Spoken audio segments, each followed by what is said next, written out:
வணக்கம். ஆரம்பிக்கலாங்களா? டைமே பப்பட் வழங்கும் வா தமிழா வா. இந்த வாரம் விவாதிக்கக்கூடிய தலைப்பு பேய் இருக்கா இல்லையா, பார்த்திருக்காங்களா பார்க்கலையா, நம்பலாமா நம்பப்படாதா, இது எனக்கு தெரிஞ்சாகணும். பூவாகி புழுவாகி மானாகி மாடனாகி பேயாகி பிசாசாகி மனிதனாகி மறுபிறப்பி வேண்டாம் எம்பெருமானே. சூப்பர்பா, நீ இந்த மாதிரி பேசுற பாத்தையாதப்பா. தொழிலே அதுதானே. பேய் ஓட்டுறது, பேய்களை சமாதானப்படுத்துறது, சாந்தப்படுத்துறது, பச்சை கலையத்தில் அடைக்கிறது, கடல்ல கரைக்கிறது, இதுதான் எங்களுடைய தொழிலே. என்னென்ன சொல்றோம் பாருங்க, கம்பி கட்டுற கதையெல்லாம் எடுத்து போடுறாங்க. ஐயா வணக்கம், நான் செங்கோல் சங்கிலி பாபா. பேய் ஓட்டுறாள் தான். நீங்க பேய் ஓட்டுறாள் தான். மகாபிரபு, நீங்க இங்கே வந்துட்டீங்களா? அதாவது ஸ்கூல் படிக்கிற பையன் இவன் சொன்ன மாதிரி அவர் ஸ்கூலுக்கு போகும்போது அந்த பக்கம் சுடுகாடு, அந்த பையனை புடிச்சிட்டு இருக்கு. அது கிடக்கட்டும், இந்த இவனுக்கு ஒரு சீட் எடுத்து பாருங்க ஐயா, வெறும் பொய்யா சொல்லிக்கிட்டு தெரியலாம்.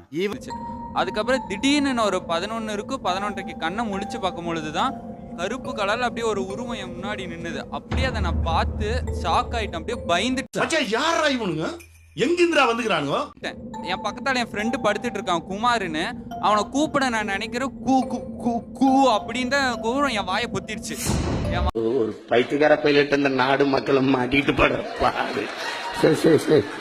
வாயை பொத்துனதுக்கு அப்புறம் கிறிஸ்டினை நான் வேண்டேன், ஏசப்பா இயேசுவின் நாமத்தினாலே ஜெபிக்கிறேன், நல்லாவே சாத்தாவே ஓடி போன்னு சொன்னதும் அப்படியே அவனை சொல்லி நிறுத்துங்களேன்டா. அவன் நிறுத்துற, அந்த லூசுக்கு மட்டும் வந்துட்டே இருக்கான். வர்ற நிறுத்துற அவனை, பைத்தியக்காரப்ப. மேல ஏறி அந்த ஜன்னல் வழியே கருப்பு உருவம் போனுச்சு. அப்பதான் நான் நம்பினேன், இந்த உலகத்துல நல்ல சக்தின்னு ஒண்ணு இருக்கும் பொழுது தீய சக்தின்னு ஒண்ணு இருக்கு. சொல்லுங்க. வாங்க போமா. எனக்கே பேய் பிடிச்சதுன்னு சொன்னா நீங்க நம்புவீங்களா?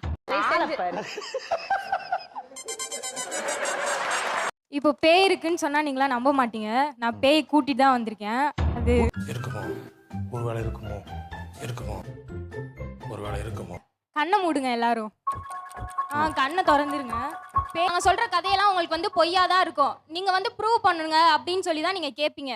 இது நாங்களுமே பேய் இருக்குன்னு ஆரம்பத்துல நம்ப கிடையாது. நாங்க உணர்ந்ததுனால தான் நாங்க பேய் இருக்குன்னு சொல்லிட்டு நம்புறோம். சின்ன சேனலுக்கு எதா இருந்தாலும் அது கொஞ்சம் ஆதரவு கொடுங்க. உங்க பொண்ணான கையை அந்த பெல்லில தட்டிடுங்க. அவங்களுக்கு சப்ஸ்கிரைபர் 5-10 ஏறுனா அவங்க மனசு சந்தோஷப்படும். அவங்க வீடியோவும் பாருங்க.